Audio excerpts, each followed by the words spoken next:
નમસ્કાર વિદ્યાર્થી મિત્રો, ફરીથી ગેલેક્સી સ્કૂલ ઓફ સાયન્સમાં ઓનલાઈન સેશનમાં આપ સૌનું હાર્દિક સ્વાગત છે.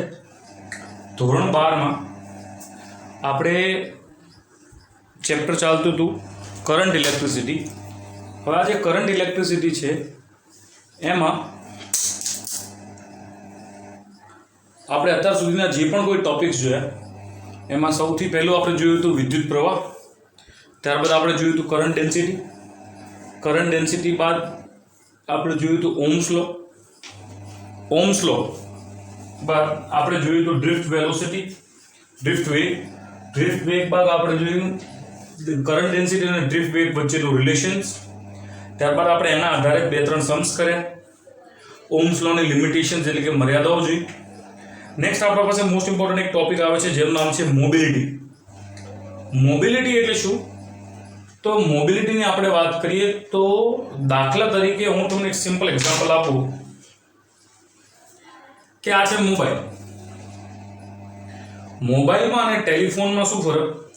તો જે સાદો ટેલિફોન હોય એ વાયર તમે ચાહીને પણ લાંબો કરો તો એ વાયર જે છે એપ્રોક્સિમેટલી 100 મીટરથી વધારે લાંબો ના થઈ શકે, મેક્સ ટુ મેક્સ.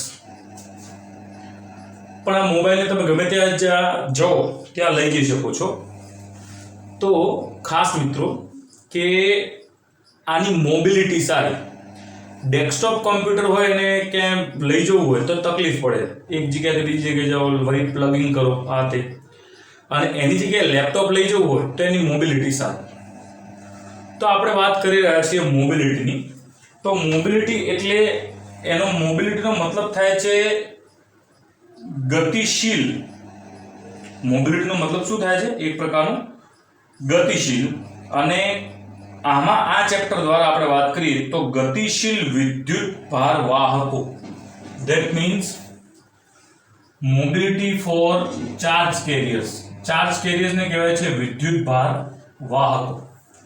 તો હવે આ વિદ્યુત ભાર વાહકોની વાત કરીએ તો દરેક પ્રકારના જે પણ આપણા પાસે ઓબ્જેક્ટ્સ છે કે જેની અંદર આપણે વિદ્યુત પ્રવાહ પ્રસાર કરીએ છીએ એના અલગ અલગ પ્રકારના વાહકો છે.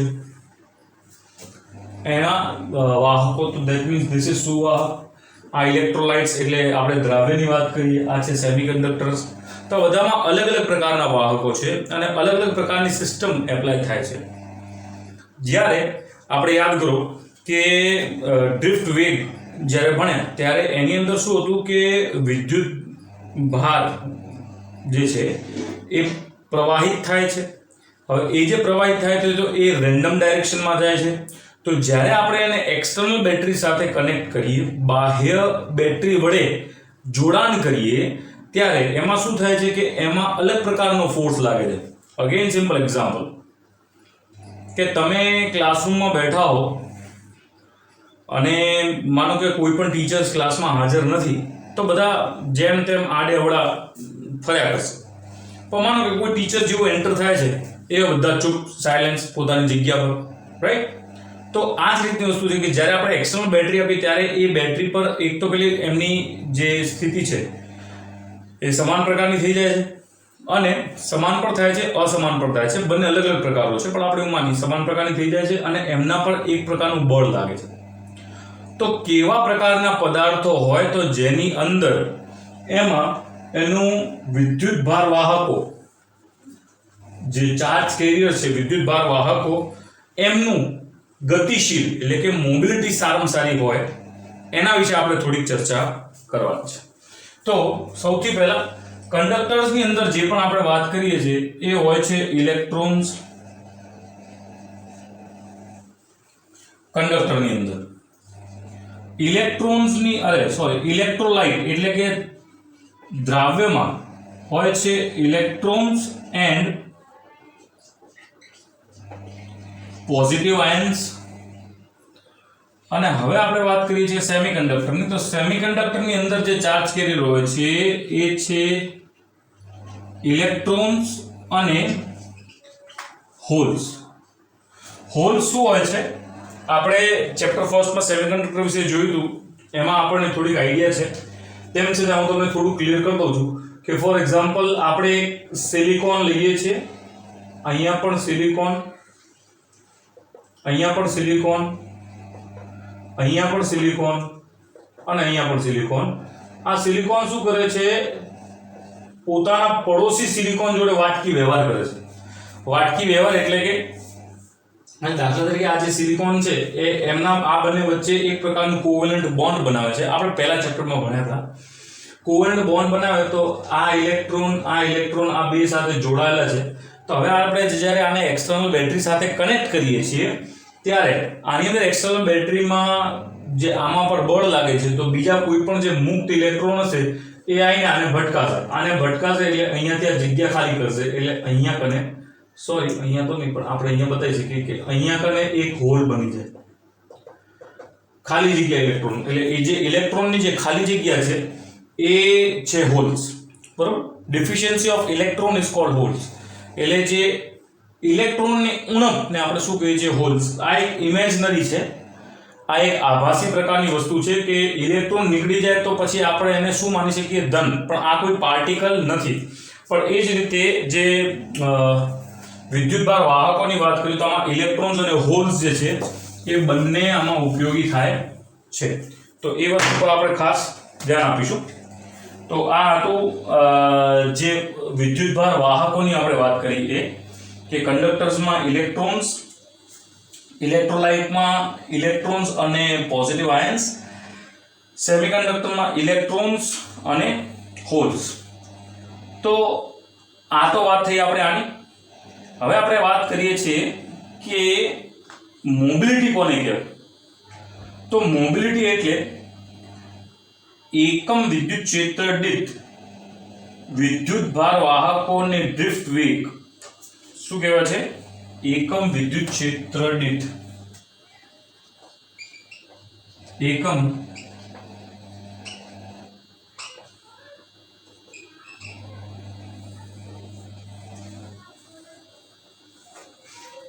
વિદ્યુત ક્ષેત્ર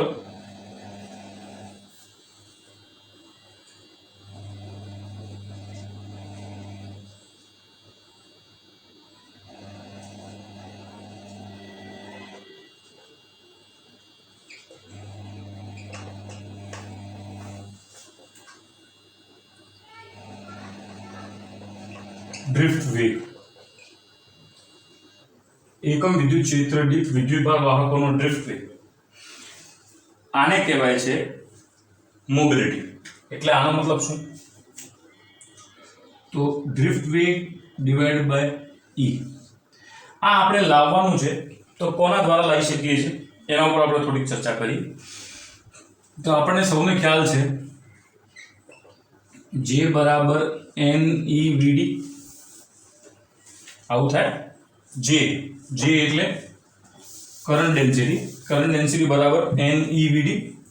કરંટ ડેન્સિટીના જગ્યાએ આપણે લખી શકીએ છીએ સિગ્મા ઇન્ટુ E NEVD. તો હવે આપણે આના પ્રમાણમાં કરતા બનાવી દઈએ તો VD અપોન E બરાબર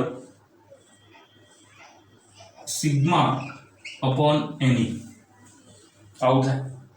સિગ્મા અપોન NE. તો આને આપણે કહીએ છીએ મોબિલિટી, જેને આપણે કહેવાય છે મ્યુ. આ શું થઈ ગયું? મ્યુ. મ્યુને એ જે છે મોબિલિટીનો સિમ્બોલ છે. મ્યુ બરાબર મોબિલિટી. ડ્રિફ્ટ વેગ ભાગ્યા ઇલેક્ટ્રિક ફિલ્ડ. બરાબર. તો આનું તમે એકમ કઈ રીતે નક્કી કરી શકો? આના દ્વારા પણ નક્કી કરી શકો છો, આના દ્વારા પણ નક્કી કરી શકો છો. ડ્રિફ્ટ વેગનું એકમ છે મીટર પર સેકન્ડ અને E એટલે ઇલેક્ટ્રિક ફિલ્ડ એનું એકમ છે ન્યૂટન પર કુલમ. તો આ ન્યૂટન પર કુલમ, તો કુલમ જતું રહ્યું ઉપર. બરાબર. તો metre into coulomb upon newton into second આવું પણ તમે કહી શકો છો. બરાબર. અથવા તો વોલ્ટ પર મીટરના સાપેક્ષે લાવો તો પણ કહી શકો છો કે મીટર પર સેકન્ડ અને વોલ્ટ પર મીટર, તો મીટર સ્ક્વેર થઈ ગયા. તો આ પ્રકારે તમે આના એકમ મેળવી શકો છો. બરાબર. મીટર સ્ક્વેર પર વોલ્ટ પર સેકન્ડ. બરાબર. હવે એક બીજી વસ્તુ તમને કહું કે આના ઉપરથી આપણે આ સૂત્રને ખાલી ધ્યાનમાં લઈએ, ધેટ ઇઝ સિગ્મા બરાબર મ્યુ NE. તો આ જે છે આના આધારે આપણે આગળ વાત કરીએ તો જો આપણા પાસે ઇલેક્ટ્રોન્સ હોય તો ઇલેક્ટ્રોન માટેનું સૂત્ર બને છે સિગ્મા E બરાબર mu E n E number of electrons અને પર ચાર્જ. એટલે સિગ્મા શું છે આપણા પાસે કંડક્ટિવિટી. આ કંડક્ટિવિટી શેના માટે? ઇલેક્ટ્રોન્સ માટેની વાત કરી. અને એ જ રીતે આપણે જો હોલ્સની વાત કરીએ તો છે સિગ્મા h બરાબર મ્યુ h NHE. એટલે આ છે નંબર ઓફ ઇલેક્ટ્રોન્સ, આ છે નંબર ઓફ હોલ્સ. તો કુલ મોબિલિટીની જો આપણે વાત કરીએ તો કુલ મોબિલિટીની વેલ્યુ થાય ઇલેક્ટ્રોન્સ અને હોલ્સ માટેની વાત કરીએ. આ છે આપણા પાસે કંડક્ટર માટે એટલે કે સુવાહક માટે, અને આ છે આપણા પાસે સેમિકન્ડક્ટર માટે. બરોબર? તો આ બંનેનો સરવાળો કરી દઈએ તો that means mu E NE plus mu H NHE. E ને કોમન કાઢો, mu E NE plus mu H NH. આ થઈ ગયું આપણા પાસે કુલ મોબિલિટી. બરોબર? તો આ છે મોબિલિટી, જેને તમે નોટ ડાઉન કરી શકો છો. રાઈટ? તો મોબિલિટી આના દ્વારા મળે છે. આને વિદ્યુતભાર વાહકો કહેવાય છે. Charge carrier. કેરિયર એટલે સાયકલની પાછળ આપણે કેરિયર લગાવીએ તો એ કેરિયર શું કરે? આપણે કોઈ પણ વસ્તુ માર્કેટમાંથી જોતી હોય તો એ આપણે લઈ જઈ શકતા હોઈએ છીએ. એના માટે ચાર્જ કેરિયર એટલે કે ચાર્જને લઈ જાય સાથે. ચાર્જને કોણ લઈ જાય સાથે? એ બધાની વાત થઈ છે. રાઈટ? તો ધીસ વોઝ મિત્રો મોબિલિટી. આ મોબિલિટીનું છે સૂત્ર. આપણે જે એકમ શોધી એના આધારેનું પારમાણિક સૂત્ર પણ શોધીશું.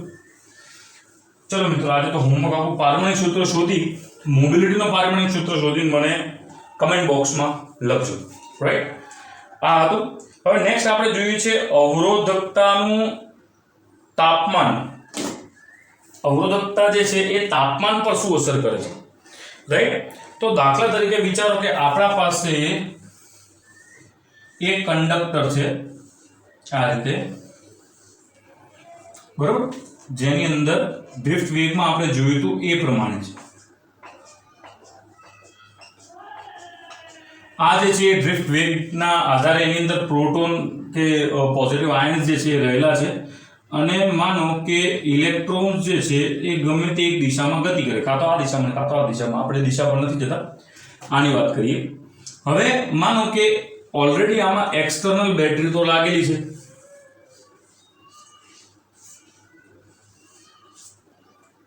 બરોબર? આ થઈ ગયું માઇનસ, આ થઈ ગયું પ્લસ. અહીંયા માઇનસ થી પ્લસ બાજુ ઇલેક્ટ્રોન્સ જાય છે એટલે આપણે આની દિશા બતાવી છે આ બાજુ. હવે માનો કે આના ઉપર ઓલરેડી બેટરીનું તો કારણે ઉર્જા છે, પણ માનો કે ઉનાળો વધારે હોવાના કારણે અહીંયા તાપમાન વધારે થાય એટલે આપણે શું કરીએ છીએ? અહીંયા કને ટેમ્પરેચર એપ્લાય કરીએ. શું કરીએ છીએ? ટેમ્પરેચર એપ્લાય કરીએ. હવે ઓલરેડી તમે આપણે ડ્રિફ્ટ વેગમાં જોયું હતું કે ડ્રિફ્ટ વેગની અંદર શું હતું કે ઇલેક્ટ્રોન્સ ઓલરેડી ગતિશીલમાં તો હતા જ.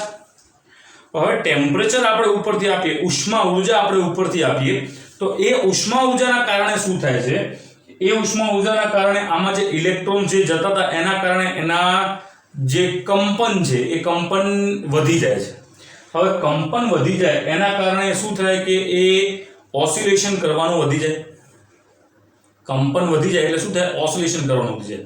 ઓસિલેશન એટલે દોલન, અને દોલન કરતાની સાથે એ એની અથડામણ વધી જાય.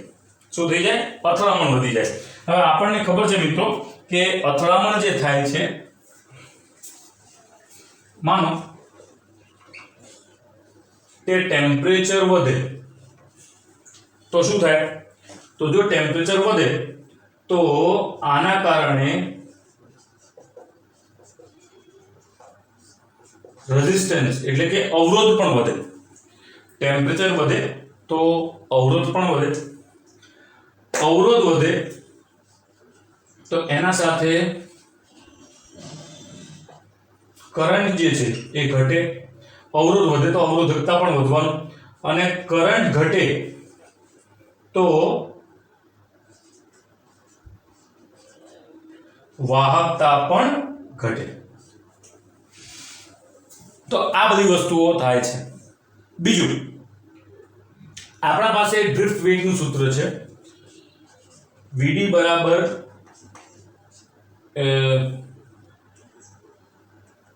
Small e upon m into tau અને ડ્રિફ્ટ વેગના જગ્યાએ આપણે ઇલેક્ટ્રિક ફિલ્ડના આધારે પણ સૂત્રો આપણે લાસ્ટ લેક્ચરમાં જોયા હતા.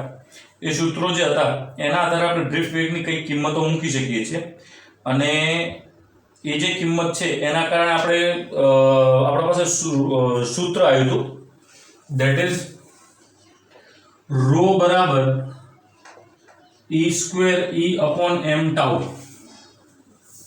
સોરી મેં ઊંધું લખી નાખ્યું ભૂલથી. m upon ne square tau. હવે આના કારણે શું થાય, તાપમાન વધે એટલે કંપન વધે, કંપન વધે એટલે જે આ ઇલેક્ટ્રોન્સ જે છે એ પ્રોટોન સાથે અથડામણ વધારે. રિલેક્સેશન ટાઈમ શું છે? રિલેક્સેશન ટાઈમ એ વસ્તુ છે કે જે ટાઈમ હોય એ રિલેક્સેશન ટાઈમ શું બતાવે છે કે એક જ પ્રોટોન સાથે બે ઇલેક્ટ્રોન અથડાય તો જેટલા સમયમાં અથડા એ બંને વચ્ચેનો સરેરાશ સમય એને કહેવાય છે રિલેક્સેશન ટાઈમ, જેને આપણે કહીએ છીએ ટાઉ. તો એમાં ટાઉની કિંમત જે છે એ ઘટે છે. કેમ ઘટે છે? અગેન એક્ઝામ્પલ, મારા પાસે કોઈ બોલ છે, મેં અથડાઈ અને પાછો ફેંક્યો ધીમેથી, મેં ધીમેથી બોલ જવા દીધો, ધીમેથી આવે એટલે એ જે અથડામણ છે એનો ટાઈમ વિચારો. પછી મેં બોલ ફાસ્ટ ફેંક્યો, મેં શું કર્યું? બોલ ફાસ્ટ ફેંક્યો. ફાસ્ટ ફેંક્યો તો એ અથડામણનો ટાઈમ વિચારો. એટલે ટાઈમ કોનો ઓછો થશે? જે અથડામણ ફાસ્ટ છે એનો ટાઈમ ઓછો થશે. અથડામણ જેનું ફાસ્ટ એનો ટાઈમ ઓછો. તો ઓછો ટાઈમ, તો અહીંયા કને આપણે ટાઈમ ઓછો તો અવરોધકતા વધારે, એના આધારે પણ વિચારી શકીએ છીએ. બરોબર? તો આ જે છે એ છે ટેમ્પરેચર ડિપેન્ડન્સ એવું કહેવાય છે, જેના માટેનું સૂત્ર આપણને આપેલું છે. એ સૂત્ર શું કહેવા માંગે છે એના ઉપર આપણે થોડી ચર્ચા કરીએ. બરોબર? એ સૂત્ર જે છે એ રો અને અવરોધને એના બધાના સાપેક્ષમાં છે. એન્ડ ધેટ સૂત્ર is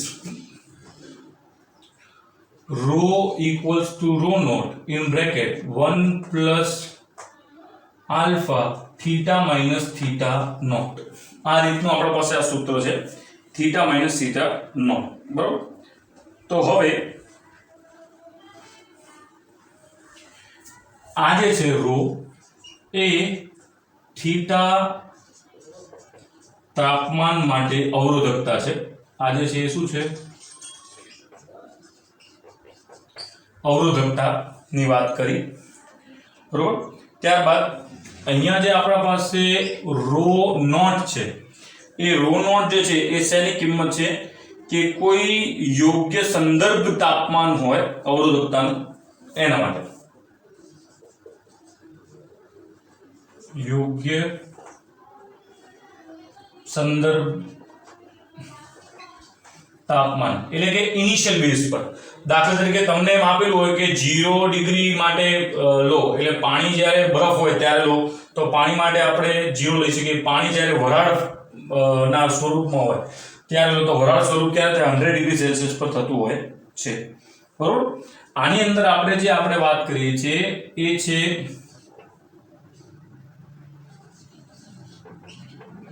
coefficient of temperature. Coefficient of temperature નો મતલબ શું છે કે અવરોધકતા તાપમાનનો ગુણાંક કહે છે, જેનું એકમ, આનું એકમ છે કેલ્વિન ઇનવર્સ. આ છે આલ્ફા. મિત્રો આ શું છે? આલ્ફા. આ સૂત્ર આપણા પાસે ડાયરેક્ટ જ આવ્યું છે અને આના આધારે આપણે એસવી નો કે જો આપણે લંબાઈ અને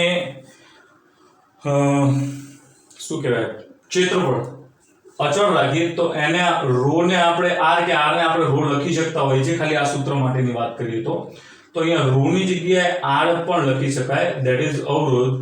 તો એનું એ જ સૂત્ર આના માટે પણ કામ લાગશે. બરોબર છે મિત્રો? તો આ છે તાપમાન માટેનું સૂત્ર. આના પછી એક કોઠો આપ્યો છે. એ કોઠા પછી આપણા પાસે અમુક પ્રકારના ગ્રાફ આપેલા છે અવરોધકતાના આધાર પર, કે સુપર કંડક્ટર હોય તો શું, કંડક્ટર હોય તો શું, એના આધારે આપણે અમુક ચર્ચા કરશું.